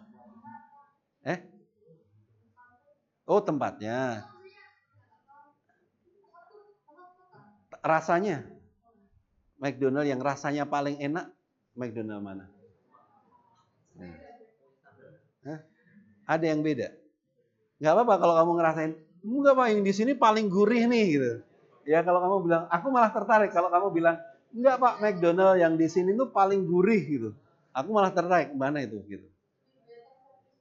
Oh, better service-nya. Enggak. Oh, enggak sih, aku pengen rasain McDonald yang paling enak. Enggak ada ya? Tapi kalau kamu bisa tak bilangin, misalnya ada bakmi gitu ya. Bakmi dulu yang bikin bapaknya. Terus habis itu bapaknya meninggal, sekarang jadi nggak enak gitu. Ya. Atau bakmi, atau kamu makan, kalau dimakan di warung itu enak, dibawa pulang nggak enak gitu ya. Wah, itu pasti ada ini gitu kan, kamu ini pasti ada orang ini apa? Pesugihannya gitu kan. Tapi kamu nggak pernah ngomong gitu ya? Kalau McDonald nggak pernah ada yang ngomong gitu ya? Atau Kentucky Fried Chicken? Kentucky Fried Chicken tuh paling enak kalau dimakan di restoran. Bawa pulang nggak enak, nggak pernah ada ya? Ada? Ada? Ya. Enaknya karena kamu dapat vibe-nya gitu ya. Dan kelihatan keren makan di situ kan. Kalau makan di kos-kosan jadi nggak biasa ya. Kecuali kamu makan di depan ruang kos terus teman-teman kamu, wah enak sekali, baru kerasa enak kan. Kenapa kok dia bisa seperti itu? Karena kita nggak bisa bilang McDonald. When we talk, where is the most delicious McDonald in Surabaya? We can't say any McDonald is better in taste compared to other McDonald. Why? Because they use SOP. They use strict SOP. Whoever the chef, they will do the same thing. Siapapun kokinya, dia akan ngelakuin hal yang benar. Dulu saya pernah bikin dulu ya, waktu dulu masih disiplin. Saya nggak paham banget waktu bikin kafe di Jogja, ada bikin kafe. Waktu bikin kafe itu ada teman saya yang sangat disiplin banget ya. Waktu itu baru saya paham. Jadi dia disiplin tuh sering marah-marahin pegawai. Waktu itu saya bilang, kenapa sih Mas kok dimarahin terus gitu ya. Jadi misalnya kalau mau bahkan bikin Indomie saja gitu ya. Itu sampai nggak bisa, bawangnya harus segini. Enggak Mas, tambahin aja, nggak boleh, bawangnya harus segini. Garamnya kalau 2 Indomie, misalnya ditambahin ada kecap, kecapnya harus segini. Kalau 1 Indomie 1 sendok, 2 Indomie harus 2 sendok. Tambahin 3 sendok lah Mas, biasa nggak boleh, harus 2 sendok gitu. Itu sampai kalau mau masak apa-apa ditimbang dulu. Saya waktu itu ini rese banget sih ya, ditimbang segala. Baru saya paham. Oh. Ternyata when we talk about SOP, this is a must. There is no debate about SOP. When we talk about SOP, you have to put more soy sauce, 2 spoon of soy sauce. You have to put 2 soy sauce. Don't put more than 2 soy sauce. Yeah, it's not about you are generous or not. No, it's about standard. Ya, jadi pengalaman saya waktu saya punya warung di Keputih itu dan bangkrut itu ya, gara-garanya kesalahan saya adalah saya meng-hire, karyawan yang, ekonominya ya memang ya namanya karyawan, banyak ekonominya kan bawah gitu ya. Dan dia waktu itu udah kita bikinin apa sih makanan dari Taiwan tuh sop udang tuh apa namanya? Tom yang satu lagi ada tom yum, ada apa ya? Laksa. Nah. Kamu kayak makanan hafal banget ya? Laksa ya. Nah, laksa. Laksanya itu udah standar karena kita pernah makan laksa yang paling enak waktu di Australia itu misalnya harus pakai telur, harus udangnya harus berapa, itu harus, nggak boleh enggak. Ya. Nah, karyawan saya ini, saya nggak paham karena dia kadang-kala, Pak udangnya habis gitu. Terus gimana kalau udang habis ya warungnya tutup aja. Enggak kok Pak, nggak apa-apa. Nggak apa-apa gimana? Ini customernya bilang waktu saya bilang udang habis, nggak pakai udang nggak apa-apa kok Pak. Terus nggak pakai udang. Pertanyaan saya, habis itu customernya datang lagi nggak? Enggak ya. Gitu. Nggak datang. Nggak apa-apa kok Pak, customernya nggak pakai telur nggak apa-apa. Ya nggak apa-apa, cuman habis itu rasanya beda. Gitu.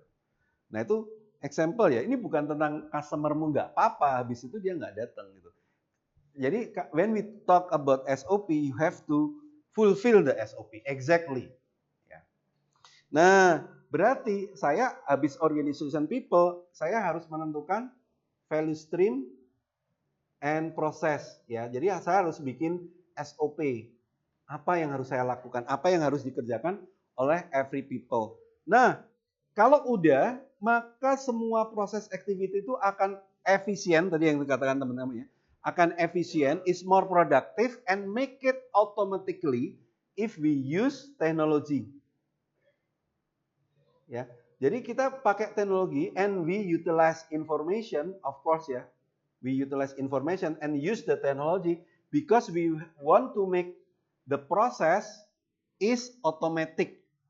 Jadi kamu ada nggak ada, kamu ngawasi nggak ngawasi, itu pekerjaan jadi lebih efisien. Ya, jadi akhirnya kamu harus berpikir apa ya yang bisa pekerjaan itu lebih efisien. Saya ada usaha klinik ya. I have a clinic. Ini nih. Saya kemarin udah banyak ya website-nya.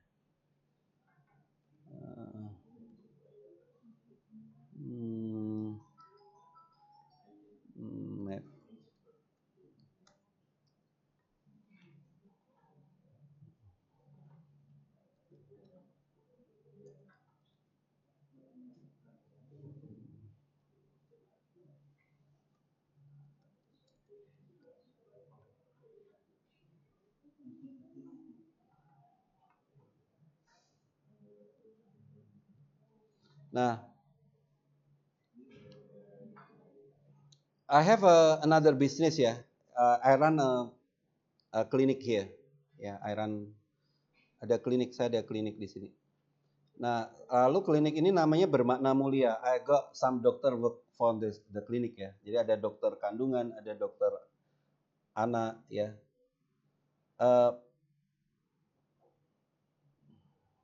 So when I'm run the clinic ya, I'm talking about gimana caranya pasien yang udah berobat itu bisa datang lagi secara otomatis. Tanpa perlu dipromosiin lagi, dia mau datang lagi. Ayo gimana?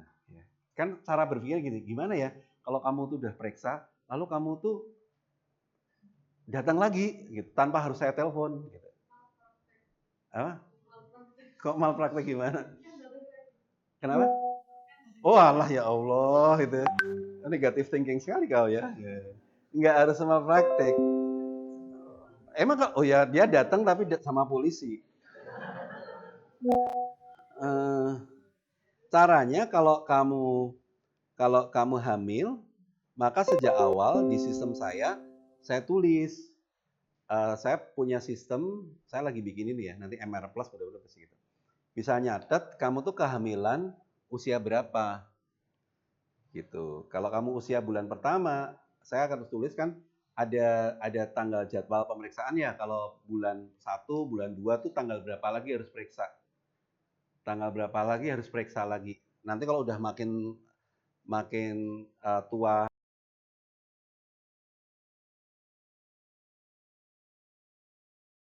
ya berarti saya harus bikin reminder system, ya nggak? Saya harus bikin reminder system pakai WA gitu. Jadi saya harus bilang, selamat pagi Bunda, bahkan nyebut namanya ya, selamat pagi Bunda Dewi.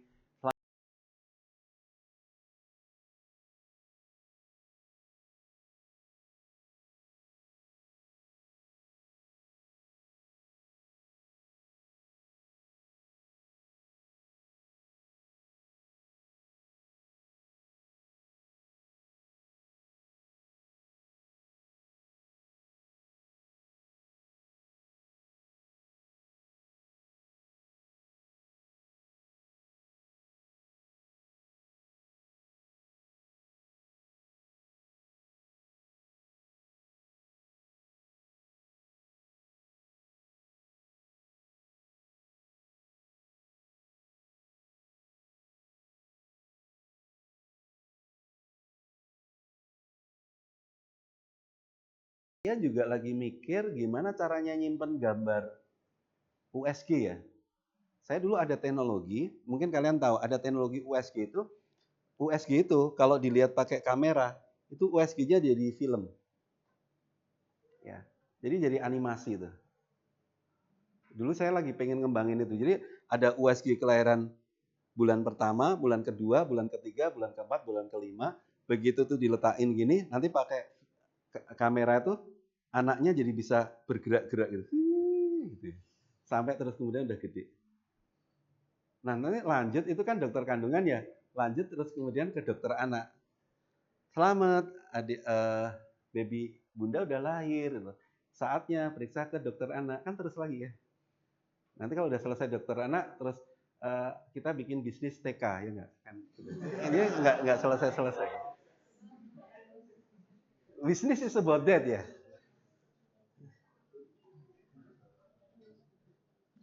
Okay.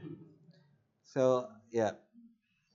So itu ya. Jadi saya nerangin tentang berarti saya butuh teknologi informasi untuk membuat proses ini efisien, otomatis. Then finally, ya, I will need organization, people, values, stream, and process in it. And then sometimes the technology that we need, we can have it by ourselves. We need a supplier and partner. Ya, so we need supply. Of course, we must need supplier or partner ya, because all the technology we cannot afford the technology. Sometimes we have, often we have to buy from other parties ya. Jadi hubungannya 4 ini tadi yang diterangin teman kamu ini seperti gerigi. Kalau dia bergerak, kalau dia ngepas sama yang lain itu geraknya bisa lebih cepat. So actually the relationship between the 4 component of 4 dimension is really related because one component will influence the other component. Ya. Dan I have told you a story ya, how I set up my business. So I have set up my business starting from organization people, recruit the people, then I decide the process that they have to do, then I decided the technology that support their activities and the process, and then in order to provide the technology, I need a supplier or partner. That's the meaning of the 4 dimension of ITSM. Ya. Kalau yang diterangin teman kamu tadi sebenarnya simple banget. Kalau yang disebut dengan puzzle, ya puzzle it is 6 aspect that you need to consider. There is a 6 aspect that need to consider when you want to see the trend, the external factor. Ya, ketika kamu pengen menganalisis external factor, puzzle itu sebenarnya bukan framework sih. Dia bicara tentang pokoknya dimensi atau aspek yang harus kamu pikirkan. Puzzle itu singkatan dari political, economic, social, technological, legal, and environment. So when you want to choose what structure you want to create, what people you want to pick, recruit, what the process you want to develop, what technology you want to use, who is the supplier that you want to make agreement with, ya, you need to consider the environment situation.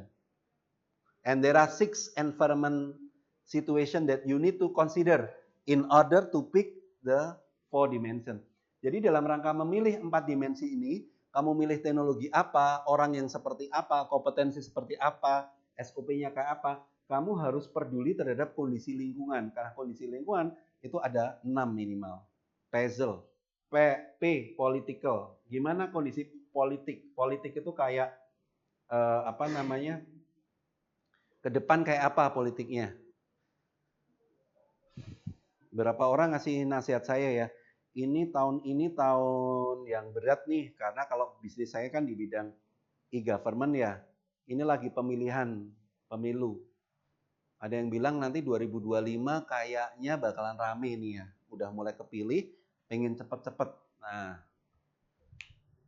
ya cuman beberapa orang yang bilang, istri saya aja bilang, hati-hati mas, tahun depan belum jelas, karena presiden baru gitu. Tapi kalau bisnis saya tahun depan malah jelas.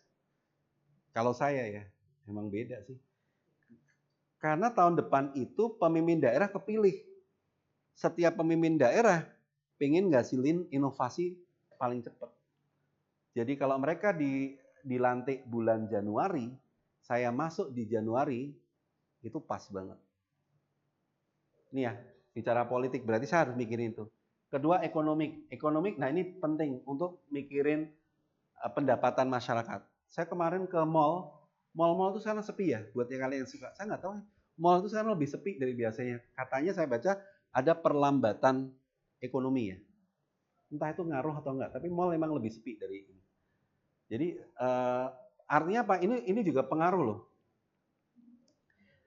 Kalau baca lagi, tahun ke depan tuh dikatakan ada ekonomi